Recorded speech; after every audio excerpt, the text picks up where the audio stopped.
one, I'm going to have 1/2 m times that squared. So that's 25 ninths.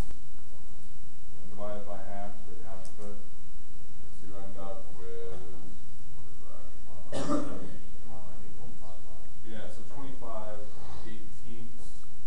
And then we had, this was a ninth, so I need 2/18. So we take our 2/18, we add it to our 25/18, and we end up with 27/18. And we reduce that fraction. 1.5. 1.5. So we're good. So it passes, just sort of doing this inspection technique. So it all worked out. I'm happy. So these equations work for us, which is nice. I have a really dumb question on kind of the screen I'm asking. What can you just sum up quickly? What's the difference between elastic and inelastic? Okay. I know that you just barely like. I'm sorry. No, this is good. This is good. Please ask questions of this nature, whatever they occur to you. So a perfectly elastic collision means that no kinetic energy is lost. That's what an perfectly elastic collision is. Now, in all of these problems we're doing, it's all translational kinetic energy. But you could have an elastic collision, perfectly elastic collision, where maybe it's all translational to begin with, but afterward you have some translational and some rotational. Like for example, if I have this thing come flying along and it hits a ping pong ball coming the other way, and it hits off the center of mass of this guy, center of gravity. Now if they have the center of gravity, they're just going to bounce in some way. We figure out their respective masses and velocities, and we'll just use these equations, and we're good. And we'll figure out whatever their post-collision velocities are. But now, if it hits off the center of gravity, not in line, its line of action of the impact does not go through the center of gravity, the ping pong ball is still going to come straight back out, because the line of action of force is through its center of gravity, because it's a sphere. However, this guy is going to start spinning. It'll translate. I'm not sure. This one's heavier than the ping pong ball, so we'll probably keep going this way. They'll hit the ping pong ball, bounce back. So they come together. The ping pong ball's lighter. So this one's translationally, the ping pong ball is going to go that way. This one's going to continue going this way, but not as fast. However, it's also going to start spinning because we hit it off at the center of gravity. And so there's some kinetic energy in that spinning. Okay, that's the I over I omega squared. It's the kinetic, or 1/2 I omega squared. It's the kinetic energy for rotation. So some of it's going to be chewed up there. So we're going to have some translational kinetic energy, and we're going to have rotational kinetic energy. That would still be a perfectly elastic collision. You could also say, now, let's say this thing was hitched to some sort of pivot. Okay, so it can't move. All right? All it can do is spin, nothing else. And now we hit the ping pong ball. So now we're going to generate a perfectly elastic collision, and we can figure it out. And we're going to have the kinetic energy in translation of the ping pong ball as it bounces, and the kinetic energy of this guy purely in rotation as it spins. We put it on that frictionless pivot. And then inelastic, a perfectly inelastic collision, is where the maximum amount of kinetic energy is chewed up, turned into heat, whatever. That's basic heat for the most part. I mean, maybe a little bit of sound or something else, but for the most part, it's turned into heat. And so that's the maximum. Now, it can't be all of it, because the law of conservation of momentum is a flat-out law. In a closed system, conservation must be conserved. Period. Full stop. End story.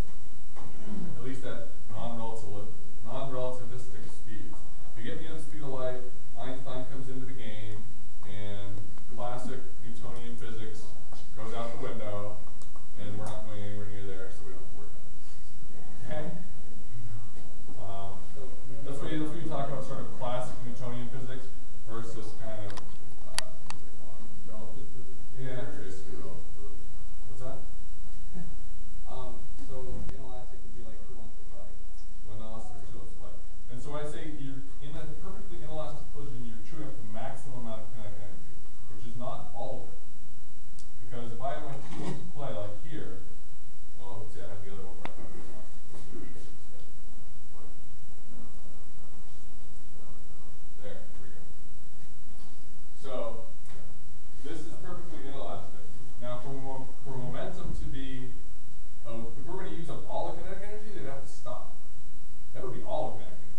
stop. But then our conservation momentum wouldn't hold true. Because right, what do we have before the collision for momentum? We have mv. That's our momentum pre-collision. And so if they were to just stop, dead, our momentum post-collision would just lost 0. Our momentum would not be conserved in that case. We have mv beforehand, we have 0 after, like, no, not okay. In a closed system, momentum flat out must be conserved. And so the lowest you can get the kinetic energy down is this right here, them going along together. So now we have 2m going at v over 2. So we multiply those together and we're still at mv. So we're okay momentum wise. And this is the most kinetic energy you can lose, is having them go together as a chunk post collision. And so that's perfectly inelastic. Now in the real world, most collisions are partially inelastic. They're not perfectly elastic where you lose no kinetic energy, and they're not perfectly inelastic where you use the maximum amount of kinetic energy. You lose some. You lose some of the kinetic energy that you could potentially lose. Not all of it, though. And that's coefficient of restitution, and we're going to get to it here. Did that answer the question? That was a good question.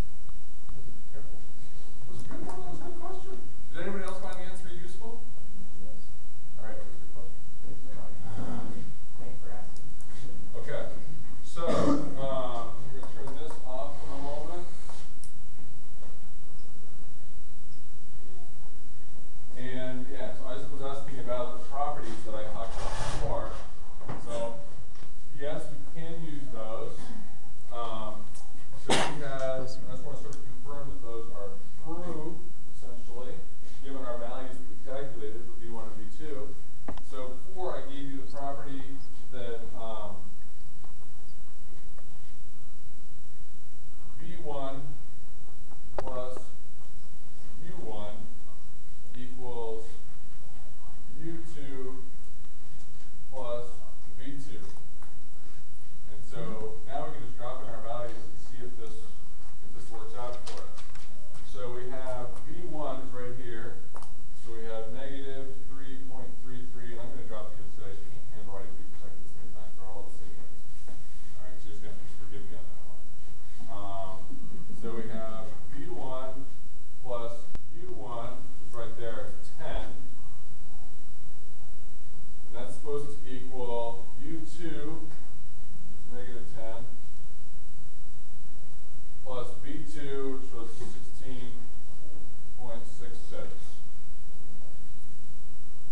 So does it work? We got 10 minus 3 1/3, so this is 6.66. So that's 6.66. So that works out pretty nicely. And then we got 16.66 minus 10. Also 6.66. It worked. Fantastic. I'll round it. You don't have to hear that? I heard that. I didn't see that. Hail Satan. I know. I heard it. I didn't see it. All right. Okay. So then the other one was we had V1 minus V2 equaling U2 minus U1. So again, I'm just drop in our values for this. So we have V1 of negative 3.33 minus V2, so minus 16.66.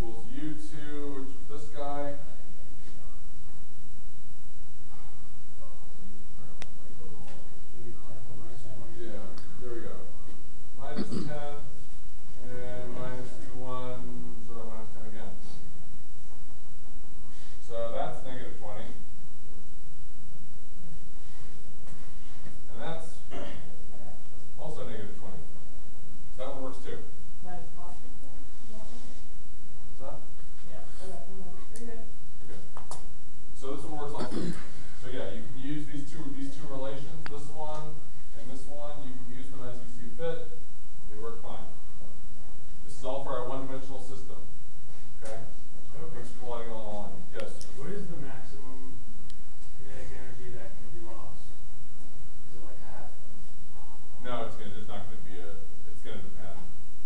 You're gonna have to basically